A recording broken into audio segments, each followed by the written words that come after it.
بسم الله الرحمن الرحيم. الحمد لله رب العالمين الرحمن الرحيم مالك يوم الدين، وأشهد أن لا إله إلا الله وحده لا شريك له، وأشهد أن سيدنا ونبينا محمدًا عبد الله ورسوله صلوات الله وسلامه عليه وعلى آله وأصحابه ومن اهتدى بهديه إلى يوم الدين. أما بعد، فيقول الله سبحانه وتعالى: قل بفضل الله وبرحمته فبذلك فليفرحوا هو خير مما يجمعون. أما بعد،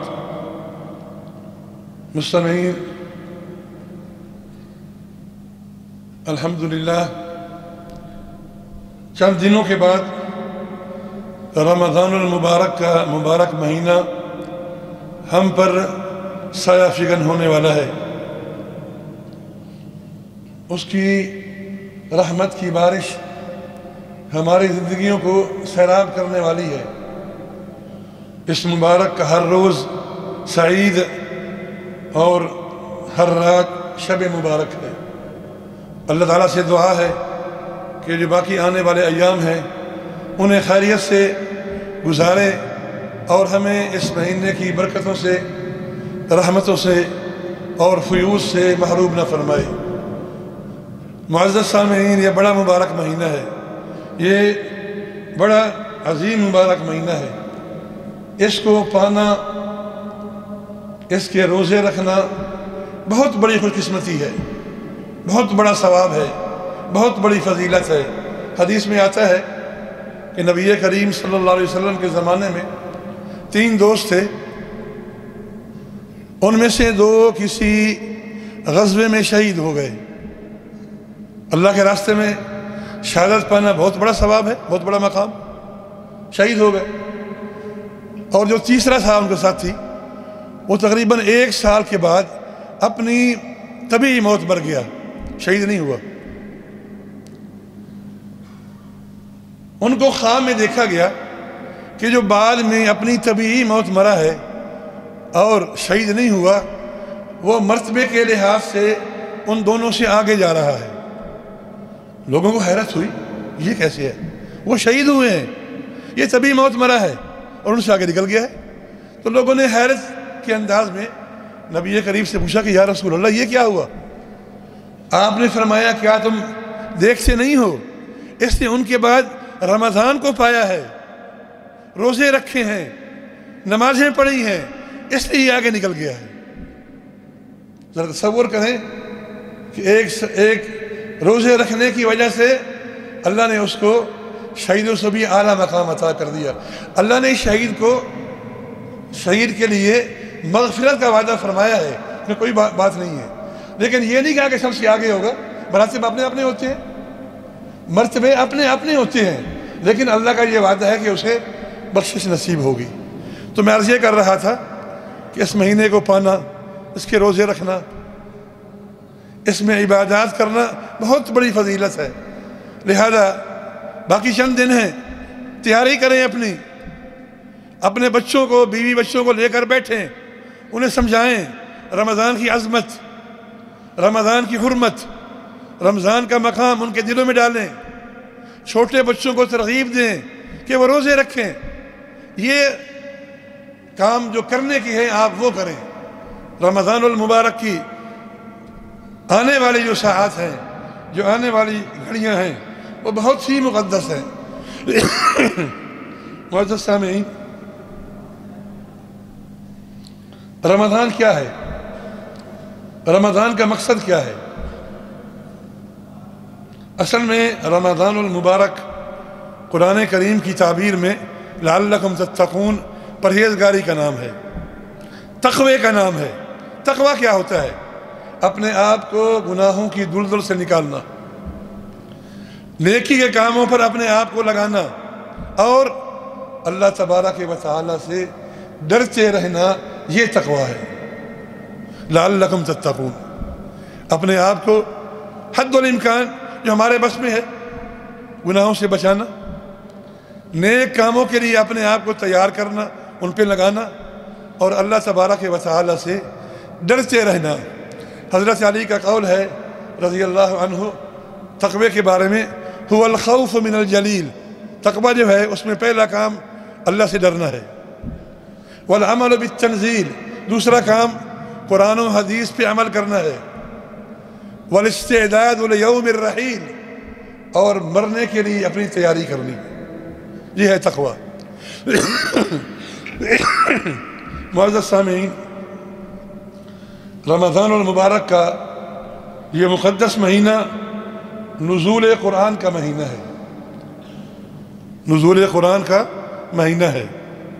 شہر رمضان الذی انزل فیہ القرآن، اس میں قرآن کریم کو نازل کیا گیا ہے، وہ قرآن جس نے حیات انسانی کو جلا بخشی اور گمراہی اور شرک کی نجاسوں سے اس کو پاک کیا۔ نبی کریم صلی اللہ علیہ وسلم اس مبارک مہینے میں، رمضان المبارک میں اپنے آپ کو، آپ تو نبی ہیں نا، آپ پہ قرآن اترا ہے، اس کے باوجود اپنے آپ کو پورا مہینہ قرآن کے لیے وقف فرما لیتے۔ جبرائیل امین ہر رات کو آتے اور آپ کے ساتھ دور کرتے، سنتے اور سناتے، سنتے اور سناتے۔ اور امت کے جو ہمارے بزرگ ہیں بڑے بڑے، ان کا یہ معمول رہا ہے، وسیلہ رہا ہے کہ رمضان میں تمام کتابیں بند، تمام دروس ختم، صرف قرآن کی کتاب چلے گی پورے مہینے میں۔ میں آپ کو اگر چند مثالیں دوں تو آپ حیرت کریں گے۔ حضرت عثمان بن عفان رضی اللہ تعالی عنہ، تمیم الداری رضی اللہ تعالی عنہ، امام ابو حنیفہ، اور ایک چوتھے بھی ہیں، ان چار کے بارے میں پڑھا ہے، انہوں نے ایک رکعت میں پورے قرآن کو ختم کیا ہے، ایک رکعت میں، دو میں بھی نہیں۔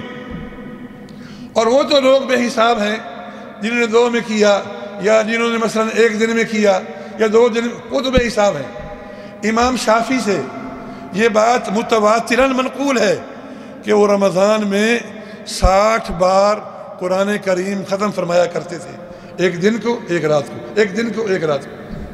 ایک کہانی نہیں ہے، حقیقت ہے۔ تو بھائیو، اس مہینے میں اپنے آپ کو قرآن کے لیے وقف کر دیں۔ یہ قرآن قیامت کے دن آپ کے لیے شفاعت کرنے والا بنے گا۔ حدیث پاک میں آتا ہے کہ آقا دو جہان نے فرمایا، ان القرآن یاتی شفیعا لاصحابہ یوم القیامہ او کما قال، قیامت کے دن قرآن اپنے پڑھنے والوں کے لیے شفاعت کرے گا اللہ تعالیٰ کی بارگاہ میں۔ تو جو کام رمضان میں ہم نے کرنے ہیں، ان میں جس طرح میں نے گزارش کی ہے کہ ہم قرآن کریم کی تلاوت کو زندگی کا حصہ بنا لیں، معمول بنا لیں۔ رمضان المبارک میں جو اخلاقیات کا تقاضا ہے وہ یہ ہے کہ آدمی گانے سننے سے، موسیقی سننے سے، گالی گلوچ سے، غلط زبان استعمال کرنے سے اپنے آپ کو بچائے رکھے۔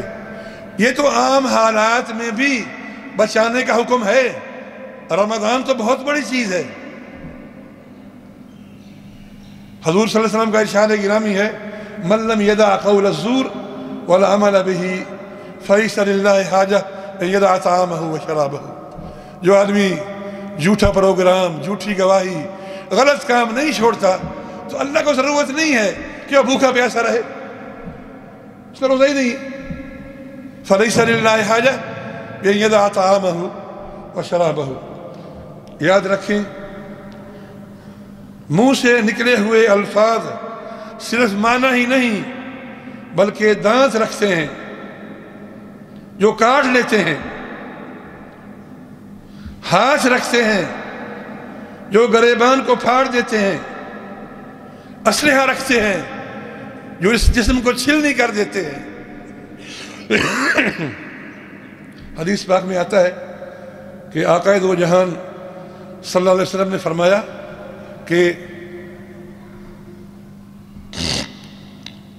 آدمی اللہ کی نافرمانی کا کوئی بول بولتا ہے، کوئی کلمہ نکالتا ہے زبان سے، اس کی پیدائش میں اللہ تعالیٰ اس کو جہنم میں 70 میل کے فاصلے پر اس کی گہرائی میں پھینک دیتے ہیں، اور ایک روایت میں 70 سال استغفر اللہ اس کو جہنم میں اس کی گہرائی میں پھینک دیتے ہیں۔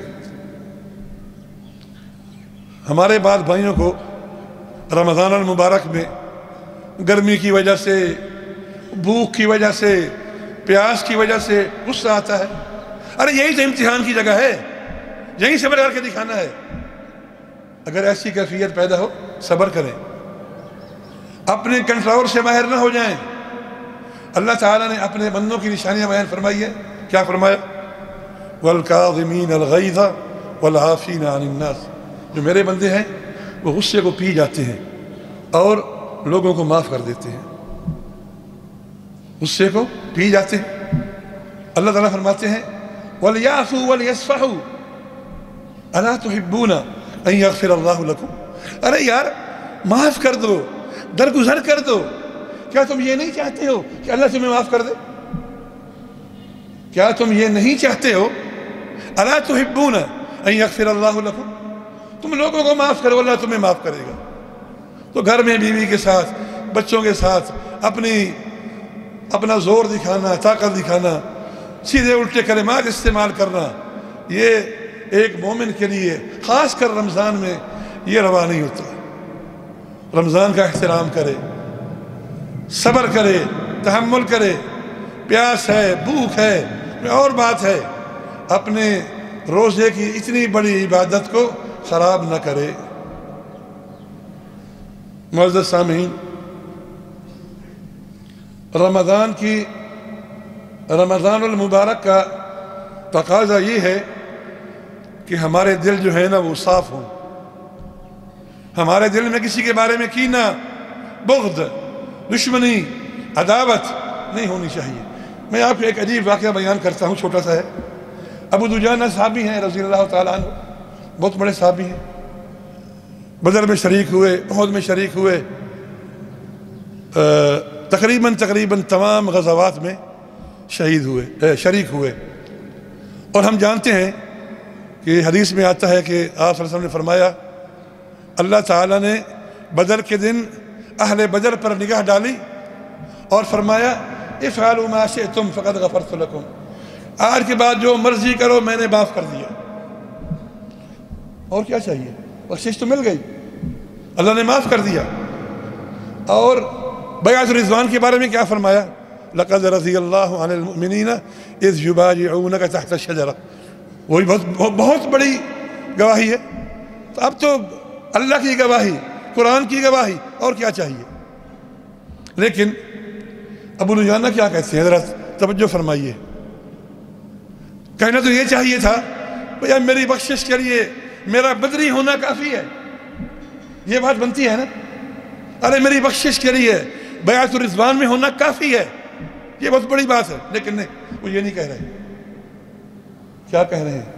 ان ارجى عمل عندي عند الله تعالى اني ما آذيت مسلما ولا تكلمت على احد، ایسی کوئی عبارت ہے۔ ارے جو میرے پاس سب سے بڑا عمل ہے، جس کی بنیاد پر مجھے اللہ سے بڑی امید ہے کہ اللہ میری بخشش فرما دے گا، وہ کیا ہے؟ بدری ہونا؟ نہیں۔ بیعت رضوان میں ہونا؟ نہیں۔ وہ میرا یہ عمل ہے کہ میں نے آج تک کسی مسلمان کو اذیت نہیں پہنچائی، کسی مسلمان کے بارے میں غلط کلمہ استعمال نہیں کیا۔ میرا یہ عمل جو ہے، اس عمل کی بنیاد پر مجھے توقع ہے میرا اللہ مجھے معاف کر دے گا۔ کہاں گیا بدری ہونا اور بیعت رضوان میں جانا؟ بہت بڑا عمل ہے میرے بھائیوں، اللہ کو بڑا پسند ہے۔ اللہ کو فَلْيَعْفُوا وَلْيَصْفَحُوا، ارے معاف کرو، درگزر کرو۔ أَلَا تُحِبُّونَ أَن يَغْفِرَ اللَّهُ لَكُمْ، کیا تم یہ نہیں چاہتے ہو کہ اللہ تمہیں معاف کر دے؟ تو اللہ نے مخلوق کو معاف کرنے پر اپنی معافی کو مشروط کر دیا۔ معزز سامعین،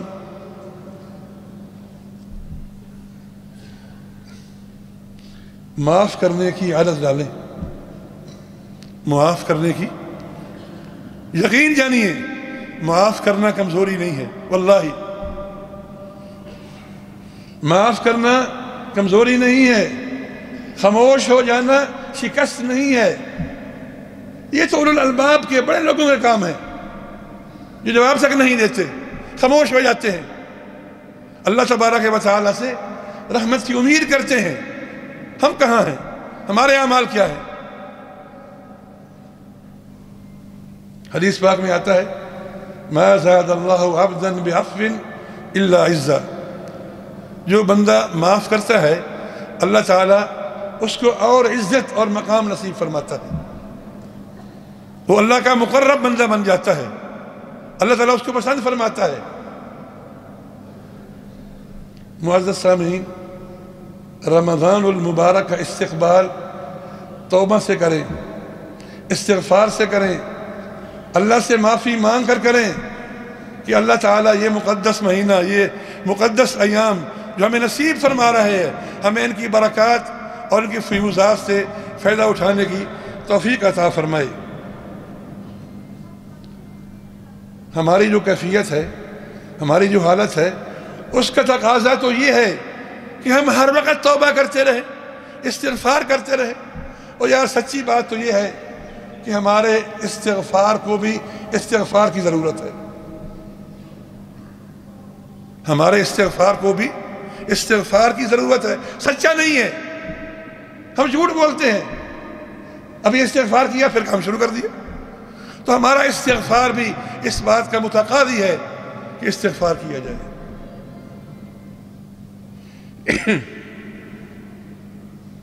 یاد رکھیے، استغفار کسی ورد کا نام نہیں ہے، استغفر اللہ نہیں، یہ کیفیت کا نام ہے جو اندر جا کے آگ جلاتی ہے کہ میں نے یہ کیا کر دیا ہے، یہ گناہ کر دیا ہے، مجھے نہیں کرنا چاہیے تھا، اے اللہ مجھے معاف کر دے۔ یہ استغفار کی حقیقت ہے۔ استغفار کوئی تسبیح چلانے کا نام نہیں ہے، استغفار اس کیفیت کا نام ہے، اس حالت کا نام ہے جو گناہ کرنے کے بعد انسان پر طاری ہوتی ہے کہ یار یہ میں نے کیا کر دیا، اللہ تعالیٰ مجھے معاف کرے۔ اس کے قانون کا سوال نہ کریں، اگر اس کا قانون لاگو ہو گیا سب کچھ برباد ہو گیا۔ دیکھیے یہ قمیص ہے نا، اس کو پاک کرنے کے لیے 2 بالٹیاں پانی چاہیے، اگر ناپاک ہو جائے تو اس کو پاک کرنے کے لیے 1.5-2 بالٹیاں پانی کی ضرورت ہے۔ 100 سال کے گناہ اللہ سے بخشانے کے لیے صرف 1 آنسو چاہیے۔ 100 سال کے گناہ اللہ سے بخشانے کے لیے صرف 1 آنسو چاہیے۔ بے شک وہ آنسو تیری آنکھ کے پیالے کو تر بھی نہ کرے، باہر ہی نہ نکلے۔ اچھا دل پتھر ہو گیا ہے، آنسو نہیں نکلتے، کیا کرے؟ ارے اندر سے ہائے کر دے، اللہ اس ہائے میں ایسی آگ ڈالے گا کہ تمہارے گناہ کے تمام دفتروں کو جلا کے رکھ دے گا۔ تو میرے بھائیوں، اللہ کی پناہ میں آ جاؤ۔ کیسے؟ استغفار سے، توبہ سے۔ یہ رمضان کا مہینہ ہمارے لیے ایک بہترین، ایک بہت اعلیٰ مقصد ہے اور ایک بہت بہترین ہمارے لیے موقع ہے۔ تو اللہ کی پناہ میں آ جاؤ۔ بقول علامہ اقبال، نہ کہیں جہاں میں امان ملی، جو امان ملی تو کہاں ملی، میرے جرم خانہ خراب کو تیرے عفو بندہ نواز میں۔ اللہ تعالی ہمارے حال پہ رحم فرمائے۔ الحمدللہ احمدہ سبحانہ واشکرہ علی آلائہ ونعمائہ واشہد ان لا الہ الا اللہ وحدہ لا شریک لہ واشہد ان سیدنا ونبینا محمدا عبد اللہ ورسولہ صلوات اللہ وسلامہ علیہ وعلى آلہ واصحابہ ومن اہتدى بہدیہ واستنى بسنته إلى يوم الدين. أما بعد، إخوة الإيمان، ما هي إلا أيام قلائل حتى يحل عليكم موسم عظيم ويشرق عليكم هلال شهر كريم، شهر خيرات ورحمات وفضائل وبركات وتلاوة وجود وصدقات، وتوبة وضراعة ودعوات.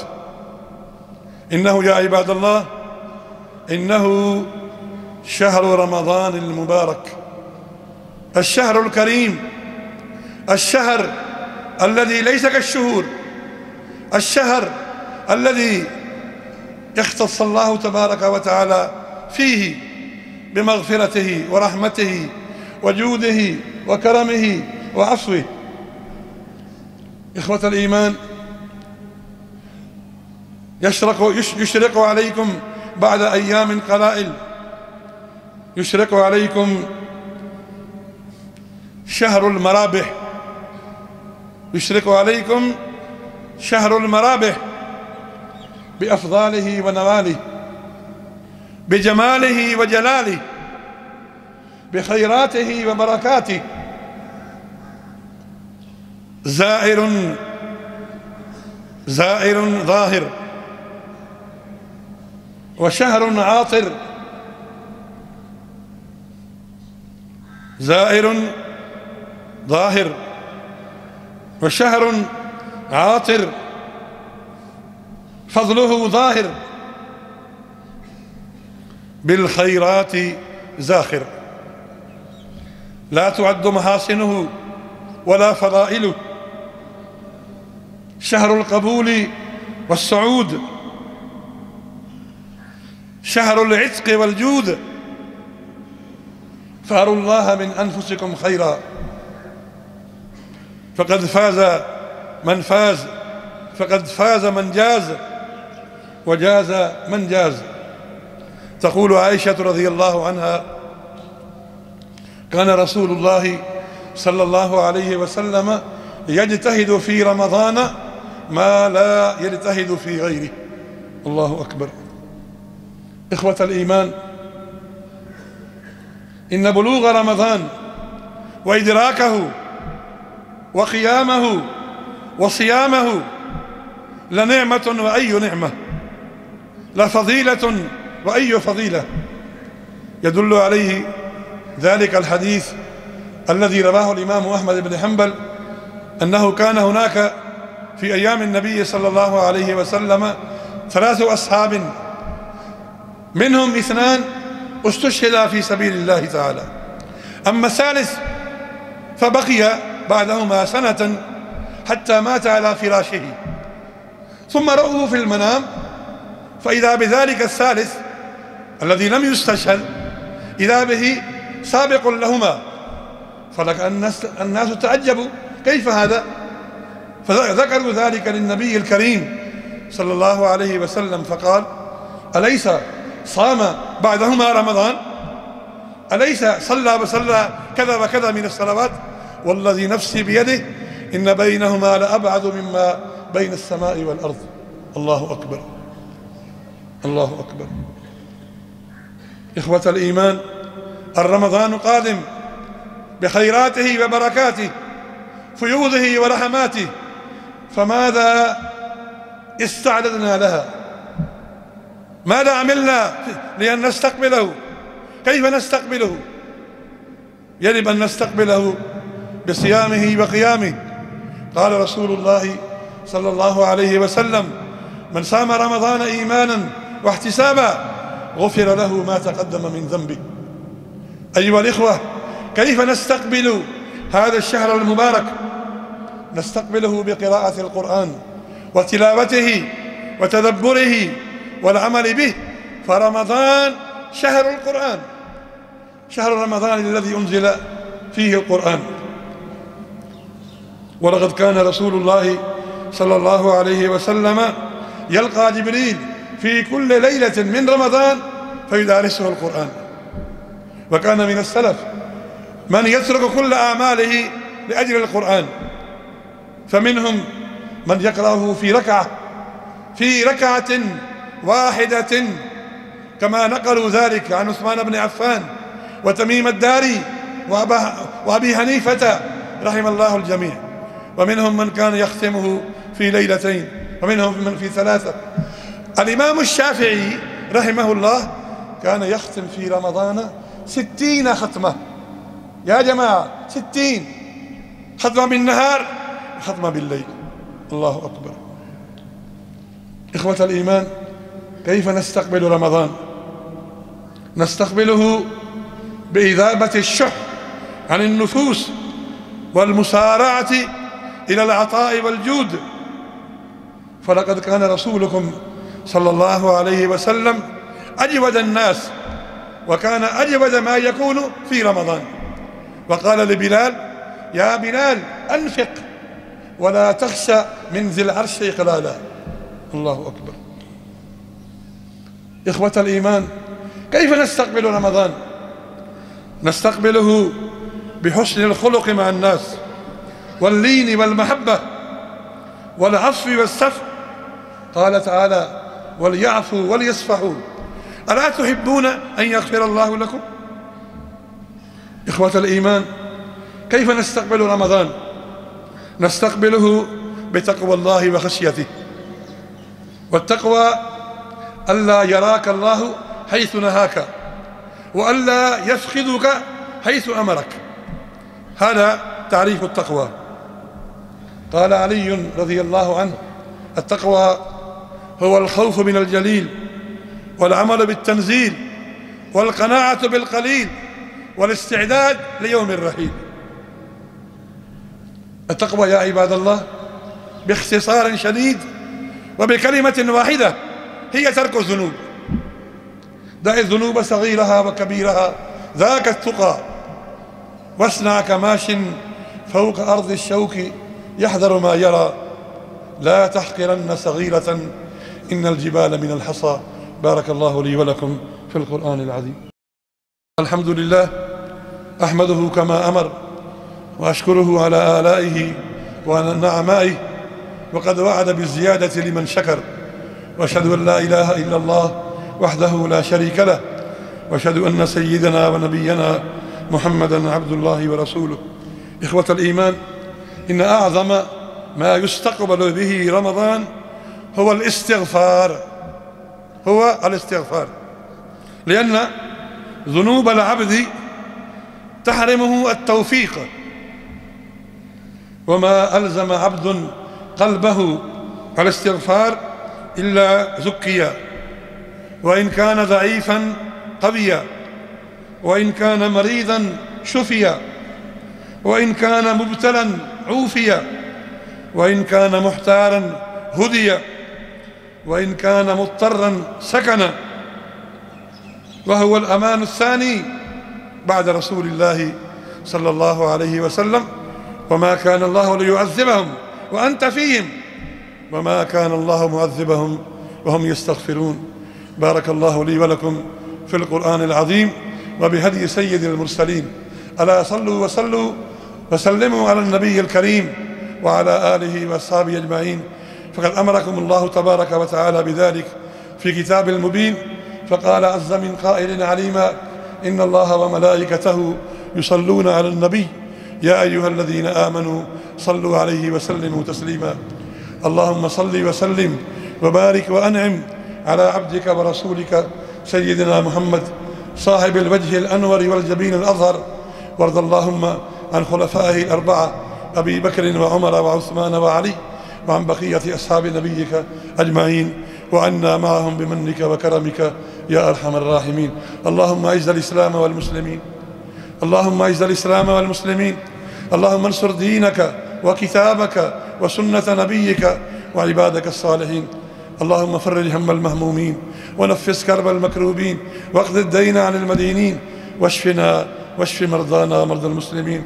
عباد الله، قوموا إلى صلاتكم فإنها تنهى عن الفحشاء والمنكر، ولذكر الله أكبر، والله يعلم ما تصنعون. وأقم الصلاة.